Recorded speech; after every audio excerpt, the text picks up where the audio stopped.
Good morning, সুপ্রভাত বন্ধুরা। আজকে চলে এসেছি আরেকটি ব্লগ নিয়ে, আর সাথে চলে এসেছি আমাদের নতুন আরেকটি অতিথি নিয়ে। সেই অতিথিটি আর কেউ না, এই যে একটু আগে আমার হলুদ রঙের একটা আঙুল দেখালাম, সেই হচ্ছে আমার নতুন অতিথি। আজকে সকাল সকাল সবজিতে ছুরি দিয়ে কোপ দিতে গিয়ে ভুল করে আমার হাতের মধ্যেই একটা কোপ দিয়ে দিয়েছি। আর কি, যাই হোক, চলো তাহলে আজকে ব্লগটা শুরু করা যাক। আজকে রান্না হবে একদম সিম্পল করে ডিমের ঝোল। প্রথমে কুচনো পেঁয়াজটা দিয়ে দিয়েছি, আর পেঁয়াজটা হালকা লাল লাল হয়ে আসলে তার মধ্যে দিয়ে দেব মিক্স করা মশলাটা। মিক্স করার মধ্যে দিয়েছিলাম একটা পেঁয়াজকে দু টুকরো করে, আর দিয়েছিলাম সামান্য আদা, কয়েক কোয়া রসুন, আর দিয়েছিলাম 2 থেকে 3টে কাঁচা লঙ্কা, আর সামান্য হলুদ, আর সামান্য লবণ। ব্যাস। আসলে গরমকালে খুব একটা রিচ খাবার খাওয়া ভালোও না, আবার খেতে খুব একটা ভালোও লাগে না। যতটা সিম্পল সাদামাটা খাবার খাওয়া যাবে, শরীর কিন্তু এই গরমের মধ্যে ততটাই ভালো লাগবে। ওদিকে রান্না বসিয়ে এসেছি, রান্না নিয়ে আর কোনো চিন্তা নেই, আর পরে খাওয়ার আগে ভাতটা বসিয়ে নিলেই হয়ে যাবে। এরপরে ঘরে এসে বেড কভারটা চেঞ্জ করে নিচ্ছিলাম।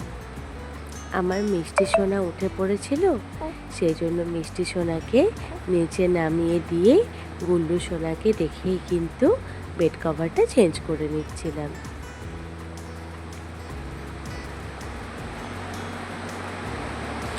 আর মাম্মা কি করছে আমার গুল্লু সোনা কিন্তু সেটা তাকিয়ে তাকিয়ে দেখছিল।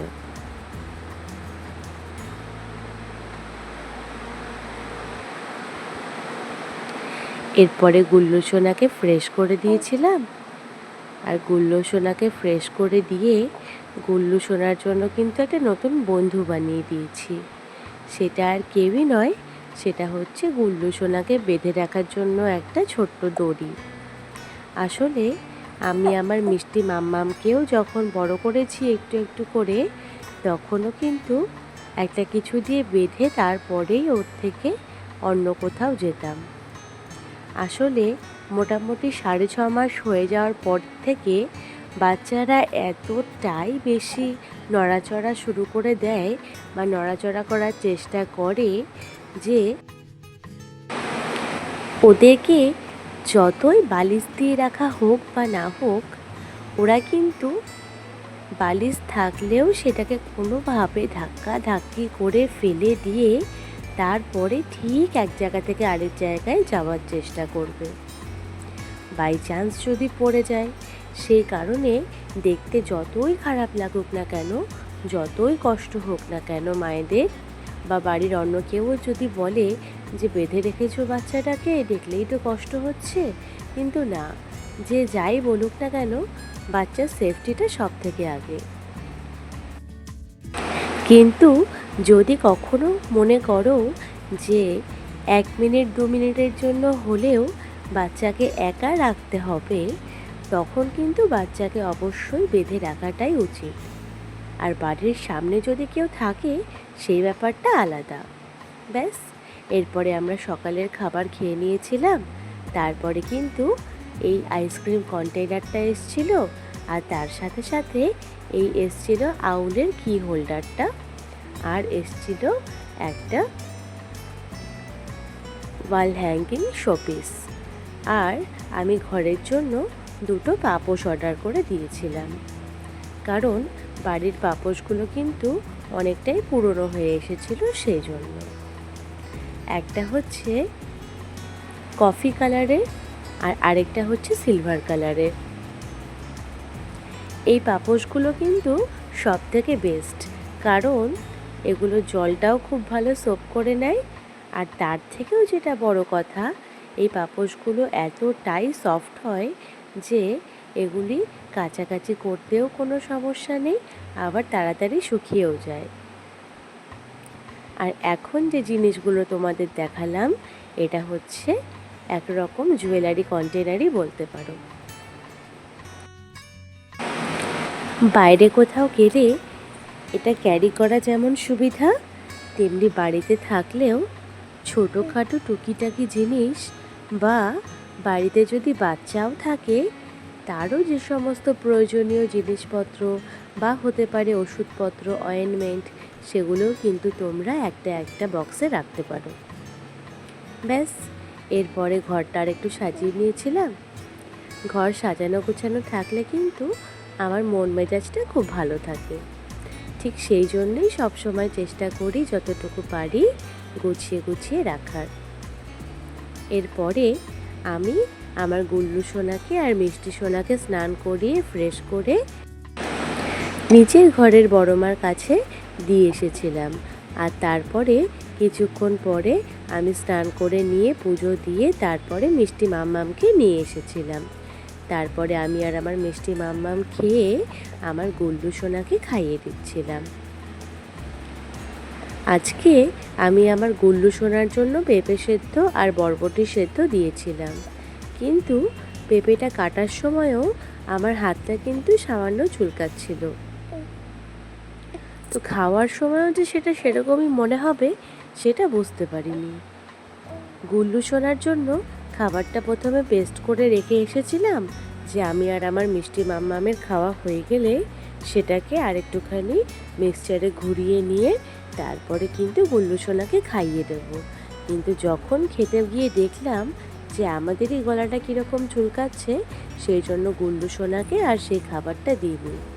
গুল্লু সোনাকে দিয়েছিলাম কলা দিয়ে আর ওর যে ল্যাকটোজেন আছে সেই ল্যাকটোজেন দিয়ে আর সামান্য একটু ভাত দিয়ে পেস্ট করে পিউরি বানিয়ে।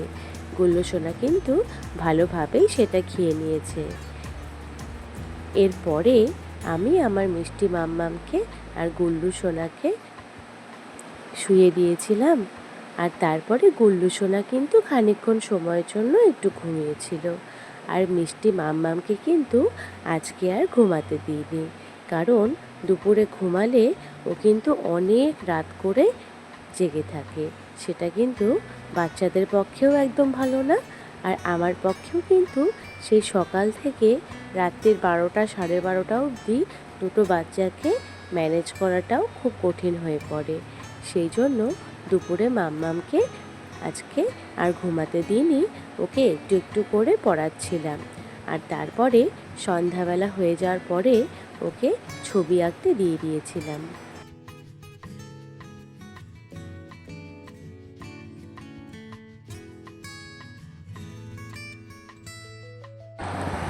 আমার মিষ্টি মাম্মাম কিন্তু এমনিতে ছবি আঁকতে খুব ভালোবাসে, কিন্তু সেটা যদি বড়জোর 5 থেকে 7 মিনিটের জন্য হয় তাহলে ঠিক আছে, কিন্তু যদি সেটা 15-20 মিনিটের জন্য হয় তাহলে কিন্তু আর না।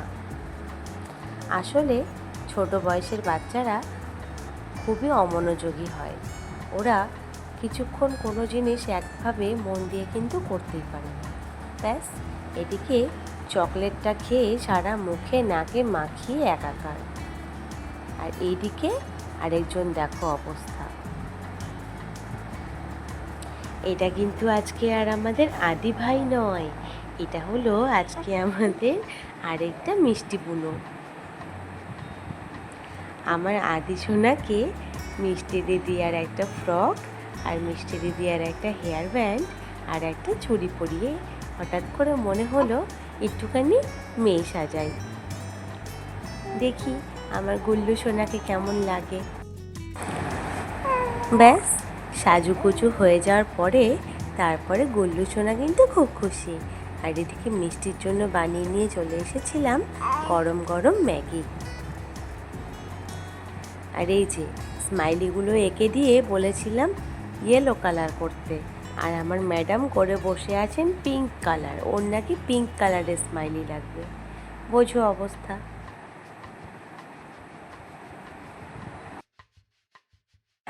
আজকে তোমাদের সাথে শেয়ার করব আমার খুব প্রিয় একটা জিনিস। এটা হচ্ছে আমার মিষ্টি মাম্মামের যখন রাইস সেরেমনি হয়েছিল, অর্থাৎ অন্নপ্রাশন হয়েছিল, তখনকার অ্যালবাম। এটা হচ্ছে আমার মিষ্টি মাম্মাম। চলো তাহলে ঝটাপট করে ফটোগুলো তোমাদের সাথে শেয়ার করে নিই।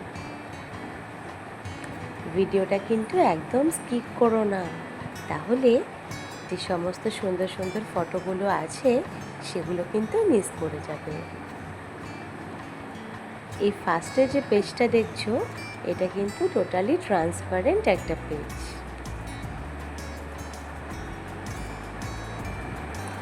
সেটা একটু পরেই তোমরা ভালো করে, আমি যখন উঁচু করে ধরছি তখনই দেখলেই বুঝতে পারবে। এই পেজটা দিয়ে অ্যালবামটা স্টার্ট হচ্ছে, এরপরে শুরু হয়ে যাবে অরিজিনাল সমস্ত ফটোগুলো। মিষ্টি মাম্মামের অন্নপ্রাশনের অনুষ্ঠানটা কিন্তু একদম সকাল থেকে শুরু করে একদম রাত অবধি কন্টিনিউ করা হয়েছিল, একদম বিয়েবাড়ির মতো।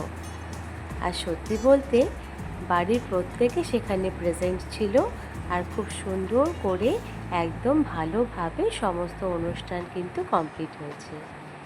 এটা হলো মিষ্টি মাম্মামের কাকাই, এটা হচ্ছে আমার হাজব্যান্ডের বন্ধু, এরা দুজন। আমার মা, মিষ্টি মাম্মামের জেঠু, আমার মামি শাশুড়ি, মিষ্টি মাম্মাম আর তার বাবা, এটা আমি, এটা আমার ননদ, আমার শাশুড়ি মা, ইনি হচ্ছেন আমার শ্বশুরমশাই, এরপরে আমার বাবা আর আমাদের নন্দজামাই। আমরা সকালে সবাই মিলে চলে গিয়েছিলাম আমাদের চাকদার জগন্নাথ মন্দিরে। সেখানে গিয়ে কিন্তু মিষ্টি মাম্মামের প্রথম মুখে প্রসাদ হয় জগন্নাথ মন্দিরের একজন প্রভুর কাছে।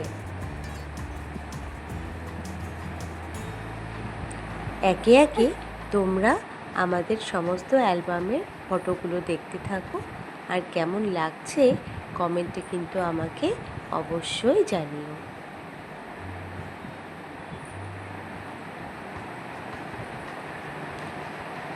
আর মিষ্টি মাম্মামের অন্নপ্রাশনের দিন শাড়ি পরা থেকে শুরু করে মেকআপ সমস্ত কিছু কিন্তু আমি একাই করেছিলাম। আসলে সত্যি বলতে সমস্ত মেকআপ আর্টিস্টরা কিন্তু বুঝতে পারে না যে কীরকম মেকআপ কীরকম মুখে ভালো লাগবে, বা সেই মানুষটা হালকা মেকআপ করে নাকি ভীষণ উগ্র মেকআপ করে। সমস্ত ডিপ মেকআপ, একদম বোল্ড আই, ভীষণ গ্লিটারি আই, এই টাইপের রিকমেন্ডেশন যে অনেক ক্লায়েন্টেরই থাকে না, সেটা কিন্তু অনেক মেকআপ আর্টিস্ট বুঝতেই চায় না। কিন্তু সত্যি বলতে আমাদের পাড়ায় একটা মেয়ে আছে, ও এত সুন্দর এখন মেকআপ করে, দেখলে একদম তাকিয়ে থাকতে ইচ্ছা করে। সবসময়ের জন্য ক্লায়েন্টের রিকমেন্ডেশন অনুসারেই যদি মেকআপটা করা হয় সত্যি, তাহলে ক্লায়েন্টের বাড়ির লোকেরও যেমন ভালো লাগে, আবার যারা দেখছে তাদেরও কিন্তু বেশ সুন্দর লাগে। কখনোই কিন্তু ভীষণ বোল্ড মেকআপ করলেই যে ভালো লাগবে আর লাইট মেকআপ করলে একদমই ভালো লাগবে না, এরকম ভাবাটা কিন্তু একদমই উচিত না। এতক্ষণ পর্যন্ত তোমরা যে সমস্ত ফটোগুলি দেখলে, এগুলি হচ্ছে সবই আমাদের জগন্নাথ মন্দিরে যাওয়ার বা জগন্নাথ মন্দিরে গিয়ে সেখানে যে সমস্ত কাজগুলো হয়েছে সেখানকার সমস্ত ভিডিও। এই যে আমার মিষ্টি মাম্মামের মুখে কিন্তু সেই জগন্নাথ মন্দিরের প্রভু প্রথম প্রসাদ তুলে দিচ্ছিলেন আর আশীর্বাদ করে দিচ্ছিলেন। আর মিষ্টি মাম্মাম দেখেছিলে কত খুশি হচ্ছিল।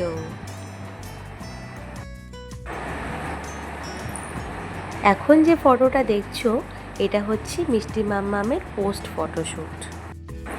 কারণ অন্নপ্রাশনের সময় তো মিষ্টি মাম্মাম খুবই ছোট ছিল, এই জন্য অন্নপ্রাশনের দিনের যা সমস্ত ভিডিও সেগুলি সেই দিনেরই করা হয়েছে। কিন্তু তারপরে আউটডোর যে শ্যুট থাকে সেই সমস্ত শ্যুটগুলো কিন্তু মিষ্টি মাম্মামের প্রায় 10-11 মাস যখন হয়েছে, যখন ও একটু একটু করে হাঁটতে পারে, দাঁড়াতে পারে, বসতে পারে, তখন কিন্তু করা হয়েছিল।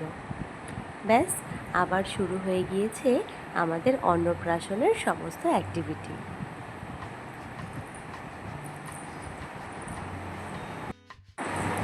এই ছিল আমার মিষ্টি মাম্মামের অন্নপ্রাশনের দিন আমার লুক। ব্লাউজটা আমার, জুয়েলারিগুলোও আমার, কিন্তু এই শাড়িটা হচ্ছে আমার শাশুড়ি মায়ের। আমাদের বিয়ের সময় আমার হাজবেন্ড আমার শাশুড়ি মাকে কিন্তু এই শাড়িটা দিয়েছিলেন। শাড়িটা সুন্দর না?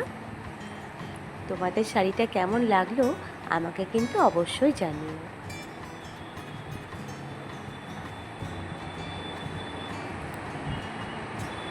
মিষ্টি সোনার এই অন্নপ্রাশনকে ঘিরে আমি যে কত রাত ধরে কত রকমভাবে চিন্তা করে সমস্ত প্ল্যানগুলো অ্যারেঞ্জ করেছিলাম, সেটা কিন্তু টোটালি আমিই জানি।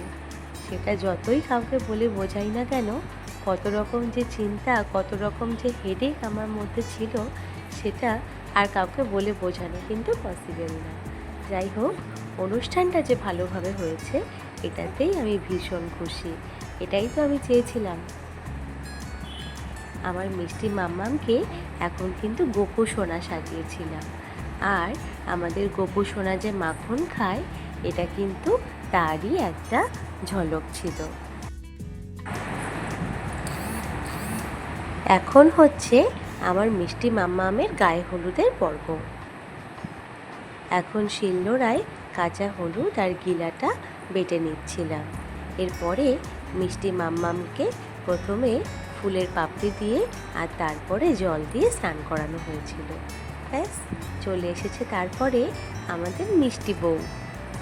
এই মিষ্টি বউটাকে কেমন লাগছে তোমাদের? একে একে আশীর্বাদ পর্ব শেষ করে তারপরে কিন্তু ধীরে ধীরে গুটি গুটি পায়ে আমার মিষ্টি মাম্মাম তার দুই দাদাইয়ের কোলে বসে প্রথম ভাত খাওয়ার দিকে এগিয়ে যাচ্ছিল। এই যে মিষ্টি মাম্মামকে তার দাদাইরা কিন্তু প্রথম মুখে ভাত তুলে দিচ্ছে। প্রথমে দুই দাদাইয়ের কোলে বসে আমার মিষ্টি মাম্মামের মুখে ভাত হয়েছিল। এই যে আমার মা মিষ্টি মাম্মামকে একটা রাধাকৃষ্ণর মূর্তি হাতে দিচ্ছিল। এই যে এখন যাদেরকে দেখতে পাচ্ছ এরা হচ্ছে আমার দুই দাদা, ছোটদা আর বড়দা। এই দুই মামাইয়ের কোলে বসে তারপরে আমার মিষ্টি মাম্মামের মুখে ভাত হয়েছিল। ব্যাস, এখন যে ছবিগুলো দেখছো এগুলো হচ্ছে আমাদের আউটডোর শ্যুটের ফটো। এই আউটডোর শ্যুটটা হয়েছিল রানাঘাটের বিনোদিনী পার্কে। আমাদের যে ক্যামেরাম্যান, সেই ফটোগ্রাফার দাদা কিন্তু আমাদেরকে বলেছিল যে রানাঘাটের বিনোদিনী পার্কে শ্যুটটা খুব সুন্দর হবে, সেই জন্য ওখানেই লোকেশনটা ফিক্স করতে। আর তারপরে অল্প কিছু শ্যুট হয়েছিল আমাদের ছাদে, কারণ আমাদের ছাদে ফুলগুলো এতটাই সুন্দর যে যে কোনো শ্যুটের ক্ষেত্রে এই ফুলগুলোকে আমি একদমই মিস করতে চাই না। আর মিষ্টি মাম্মামের যে আউটডোর শ্যুটটা হয়েছিল সেটাও কিন্তু মোটামুটি সকাল 11টা থেকে শুরু করে একদম সন্ধ্যা 6টা-7টা অবধি চলেছিল। আর আমার মিষ্টি মাম্মামও কিন্তু আমাদের সাথে খুব সুন্দর করে কোঅপারেট করেছিল। সেই কারণে আমাদের মিষ্টি মাম্মামকে নিয়ে ফটোশ্যুট করা একদমই কিন্তু কোনো সমস্যা হয়নি। আর অনেক রকম করে মনের মতন করে কিন্তু আমরা সমস্ত ফটোশ্যুটগুলো করতে পেরেছিলাম। আসলে আমার মিষ্টি মাম্মাম কিন্তু ছোটোবেলায় অনেকটাই শান্তশিষ্ট ছিল, আর এখন যে কতটা দুষ্টু হয়েছে সেটা তো আর আমার বলার অপেক্ষা রাখে না, সেটা তো তোমরা দেখলেই বুঝতে পারো। আসলে বাচ্চারা যত দুষ্টুমি করবে সেটাই কিন্তু বেশি ভালো লাগে, কিন্তু দুটো বেবিকে নিয়ে একসাথে যখন ম্যানেজ করতে হয় তখন কিন্তু সব সময় আর সেই দুষ্টুমিগুলোকে ভালো লাগা হয়ে ওঠে না আর কি। যাই হোক, এতে মিষ্টি মাম্মামের তো আর কোনো দোষ নেই, সেই জন্য ওর উপর ভাবছি আস্তে আস্তে একদমই রাগারাগি করাটা বন্ধ করে দেব। নিজের ধৈর্যটা আরও খানিকটা বাড়ানোর চেষ্টা করছি।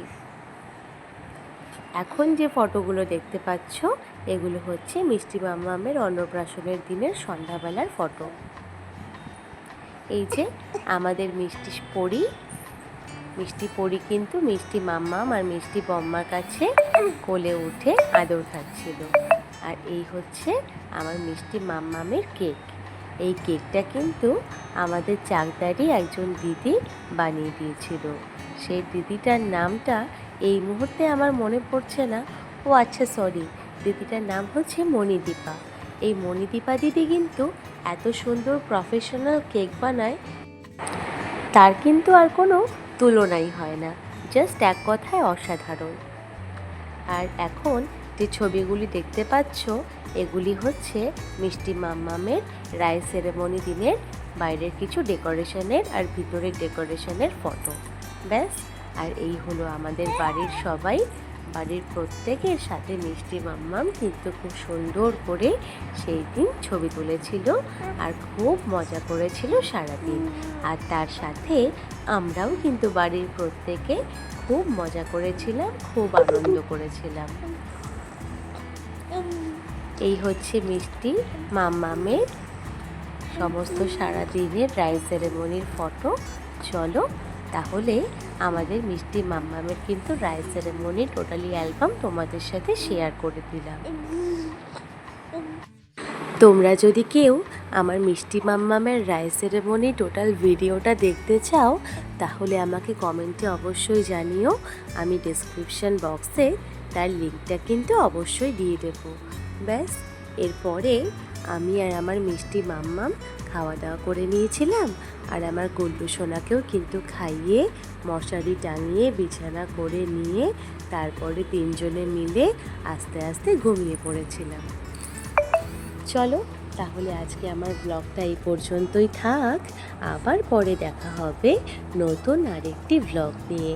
ততক্ষণ পর্যন্ত তোমরা সবাই ভালো থেকো, সুস্থ থেকো। আর আমার ভিডিওগুলি যদি ভালো লাগে তাহলে অবশ্যই লাইক, শেয়ার আর সাবস্ক্রাইব করতে ভুলো না।